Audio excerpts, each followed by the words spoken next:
Hello everyone, my name is Bharat Sharma और आज हम अपने एचसीएस वाली सीरीज़ के अंदर मिसलेनियस क्वेश्चंस को ट्राई करते हैं. Alright, so the first question is top three commodities by percentage contribution in India's export growth. Exports के बारे में ऑफ 400 बिलियन आर. तो हमारा जो एक्सपोर्ट होता है उसके अंदर सबसे ज़्यादा बिकने वाली कौन कौन सी तीन कमोडिटीज़ हैं, इसके बारे में पूछा है. Okay, see, engineering goods, petroleum products, gems and jewellery, rice. Okay, ये चार चीज़ों के बारे में मेंशन है. तो मुझे यहाँ पे डायरेक्ट देखते ही पता चल रहा है, ऑल्दो ये आपको चीज़ें ईजिली इको सर्वे से मिल जाती है, वहीं से ये हम लोग भी कराते हैं, तो वहाँ से ही डायरेक्ट पता चल जाएगा ओके टॉप थ्री कौन सी कमोडिटीज़ हैं. यूपीएससी में भी पूछा जाता है, एचसीएस के अंदर भी. अब यहाँ पे राइस की जगह अगर एग्री कमोडिटीज़ होता, टोटल एग्रीकल्चर वाली चीज़ें, तो फिर हम उसको मान सकते थे. तो हम इसको राइस को यहाँ पे इजीली हटा सकते हैं, तो gems and jewellery, engineering goods and petroleum products India का टॉप थ्री कमोडिटीज़ के अंदर से ही आता है. ठीक है, तो answer is C. Next, Ayushman Bharat Pradhan Mantri Jan Arogya Yojana बहुत ही इम्पोर्टेंट स्कीम है. PMJ provides accessible and affordable health care to common man in the country. Okay, accessible and affordable health care, तो इसमें से करेक्ट स्टेटमेंट बताना है. PMJ provides A cover up to 3 lakhs.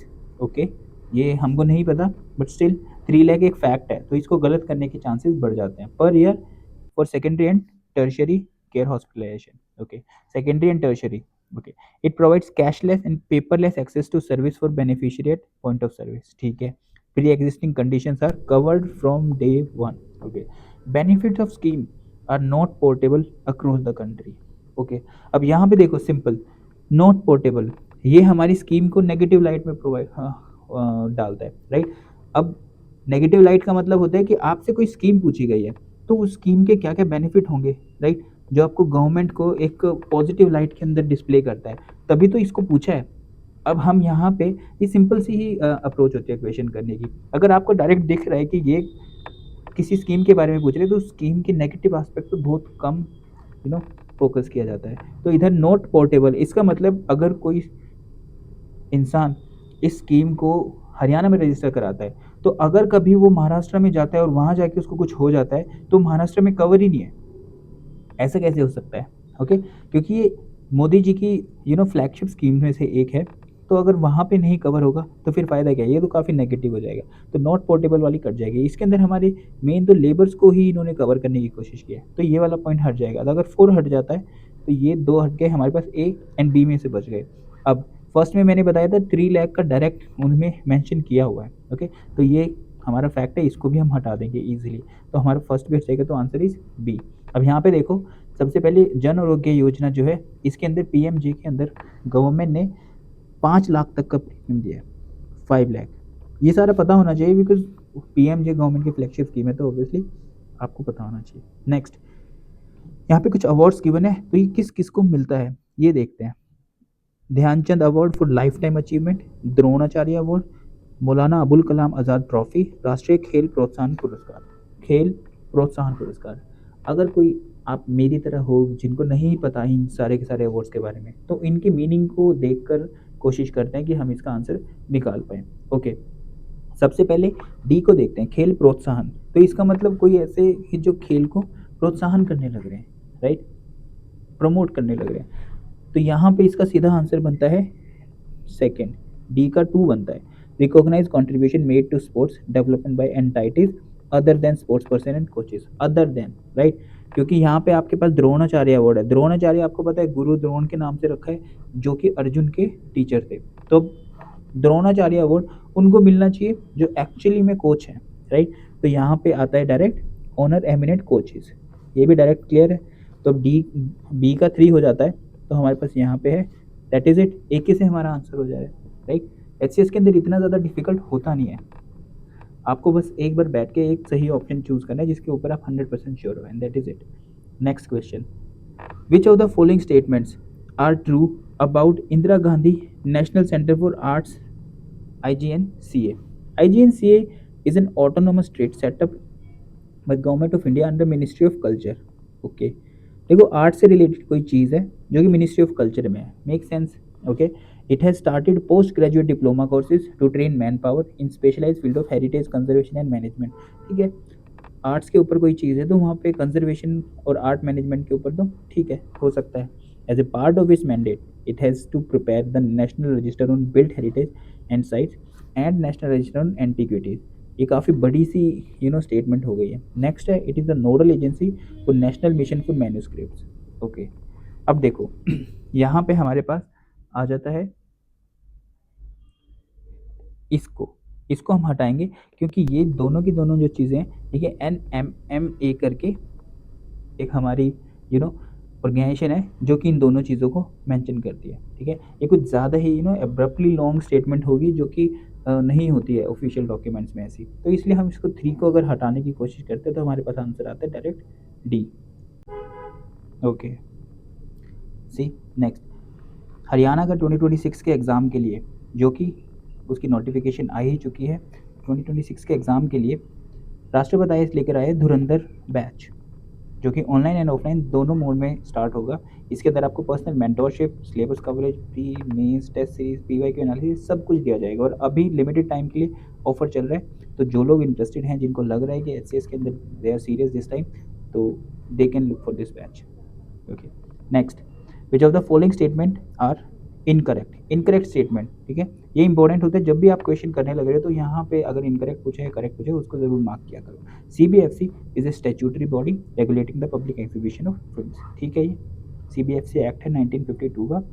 Next, Raja Harishchandra produced by Dada Saheb Phalke was released after the passing of cinematography act 1920। Okay, CBFC launched its online portal e-Cine Praman in 2015 to modernize and digitize film certification process.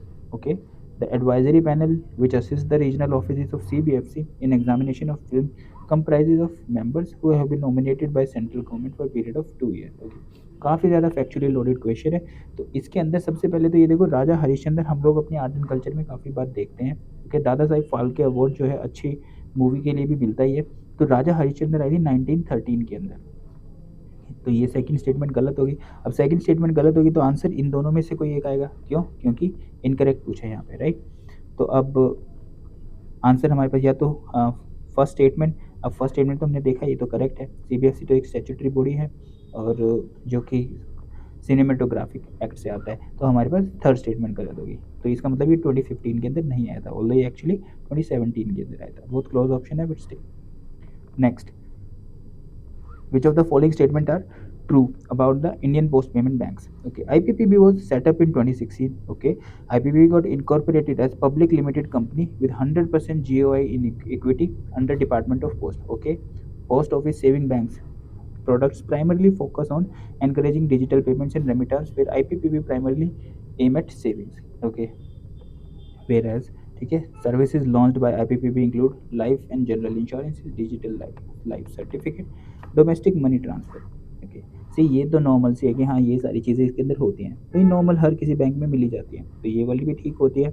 और ये obviously आपको पता होनी चाहिए कि IPPB Indian post India post का ही bank है, 100% government के अंडर ही आता है और ये 2016 के अंदर ही आया था। ये काफ़ी फैक्चुअली स्टेटमेंट है जो कि करेक्ट हुई है इस बार, यूजुअली नहीं होती है। ओके, अब यहाँ पे आप डायरेक्ट पहले देख सकते हो कि हमको 3 ऑप्शन दिए हुए, तो इसका मतलब सिर्फ एक ही कोई ऑप्शन गलत होगा, तो हम इसको हटा देंगे।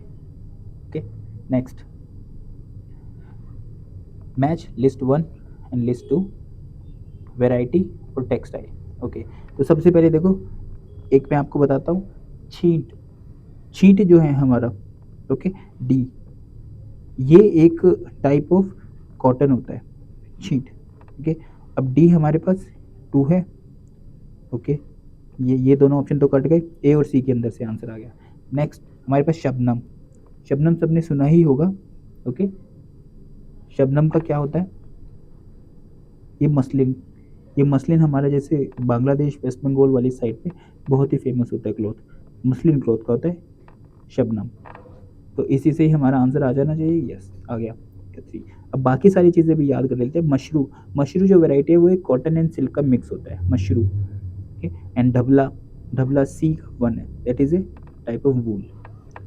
नेक्स्ट क्वेश्चन देखते हैं, consider the following varieties of mangoes found in India. ये तो सब लोगों को मालूम होगा। इसमें से करेक्ट पूछा है, सबसे पहले देखो अल्फोंसो महाराष्ट्र के अंदर मिलता है, सबने देखा है स्लाइस की जो ऐड आती है, कैटरीना कैफ वाली, राइट। तो अल्फोंसो महाराष्ट्र के, राइट, फोर्थ इज करेक्ट। तो यहाँ पे हमारे पास दो ऑप्शन आ जाते हैं, first and fourth, third and fourth, ये दोनों हट जाते हैं। अब इसके बाद देखो तोतापुरी, चौसा, केसर। केसर गुजरात का होता है, ये मोदी जी जो खाते हैं केसर, तो उसी की ही वो बात कर रहे थे, तो इसका भी पता होना चाहिए। थ्री, थ्री इज करेक्ट, तो डी आंसर हो गया, राइट। इसी तरह से हम इजीली पहुंच सकते हैं। इस मोदी जी के कभी किसी ने वो सुना होगा, जब अक्षय कुमार के साथ उन्होंने इंटरव्यू टाइप कुछ किया था, तब उन्होंने बताया था केसर के बारे में, वहाँ से पूछ लिया, आई डोंट नो कहाँ से पूछा, बट वहाँ से मुझे आंसर पता है। Okay, next, the correct order of Indian states in terms of population size, 2011 के सेंसस के अकॉर्डिंग हाईएस्ट टू लोवेस्ट बताना है हमको। तो जब इस तरह के क्वेश्चन आए तो इस तरह से कर लिया करो कि सबसे पहले आपको हाईएस्ट वाला बताना है। तो हाईएस्ट किस में है, एक ही है डायरेक्ट, यूपी, तो यूपी आ गया। ओके, उसके बाद फिर बिहार, वेस्ट बंगाल, महाराष्ट्र में से, अब देखो सब लोगों को लगेगा बिहार होना चाहिए, बट महाराष्ट्र देखो दो बार दिया हुआ है, पहली चीज़। दूसरी बार महाराष्ट्र जो है काफ़ी बड़ा स्टेट है बिहार और वेस्ट बंगाल के कंपैरिजन में, तो दूसरा ऑप्शन महाराष्ट्र को रखते हैं, ठीक है। नेक्स्ट, वेस्ट बंगाल और बिहार के अंदर से बिहार में ज़्यादा है, वेस्ट बंगाल में कम है, D should be the answer. Next question. According to the census of 2011, the languages of India are classified into five distinct families. पांच families में, namely Indo-European, Dravidian, Austro-Asiatic, Tibeto-Burman, Semito-Hamitic. Large number of speakers of these languages are found in certain states. ठीक है, कहाँ पे मिलते हैं?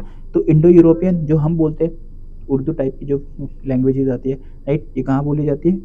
उत्तर प्रदेश, महाराष्ट्र, बिहार। अब सबसे पहले इजी वाला पकड़ते हैं, द्रविडियन सबको पता है, साउथ इंडियन लैंग्वेज को बोलते हैं, तो ये कहाँ मिलेगी?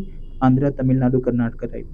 नेक्स्ट, तिब्बतो बर्मन, ये लद्दाखी वाली जो लैंग्वेज होती है या नॉर्थ ईस्ट में बोली जाती है, तो कहाँ बोली जाएगी? असम, मणिपुर, नागालैंड। ये तो इसी से देखते डी का 2 हो गया, बस एक ही आंसर आ गया डायरेक्ट। तो देखो ए का 3 आ गया, बी का 1 हो गया, ओके, सी का 4 हो गया, राइट, दिस इज इट। इसी तरह से हमारे सारे के सारे जो मिसलेनियस क्वेश्चंस हैं ये भी यहाँ पे ख़त्म हो जाते हैं। आपने देखा कितना इजी था, बस थोड़ा सा हमको दिमाग लगाने के क्वेश्चन को अप्रोच कैसे करना है, और उससे हम पहुँच जाते हैं। एक दो ऑप्शन को हम एलिमिनेट ईजिली कर लेते हैं, उसके बाद फिर आगे रास्ता आसान हो जाता है। Okay, next.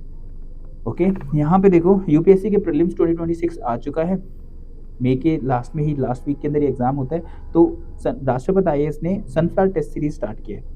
Sunflower test series के अंदर आपको 25 जीएस के टेस्ट दिए जाते हैं और 5 सी सेट के भी टेस्ट दिए जाएंगे। ये सेक्शनल और एफएलटी का दोनों का मिक्स होता है। जो भी लोग इधर उधर एक अच्छी सी क्वालिटी टेस्ट सीरीज सर्च करते हैं बट नहीं मिल पाती है, ये टेस्ट सीरीज इसी तरह से डिज़ाइन की है कि आपके before exam almost 30 days before आपकी टेस्ट सीरीज को ओवर कर दिया जाएगा। इसके अंदर आपको video lectures, explanations and doubt clearing वगैरह सब कुछ इंक्लूड किया जाता है।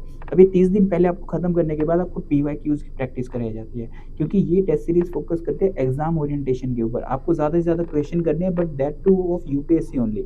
उसी से आप एग्जाम के मोड के अंदर आ पाओगे, ठीक है। अगर किसी को भी अगर क्वालिटी टेस्ट सीरीज ट्राई करके देखना है और उनको मार्केट में नहीं मिल रही है, दिस इज द प्लेस जहाँ पे आप सर्च कर सकते हो। राष्ट्रपति आईएएस, यहाँ से आप हम तक रीच भी कर सकते हो। ये हमारे दोनों कॉन्टैक्ट नंबर है। Thank you so much.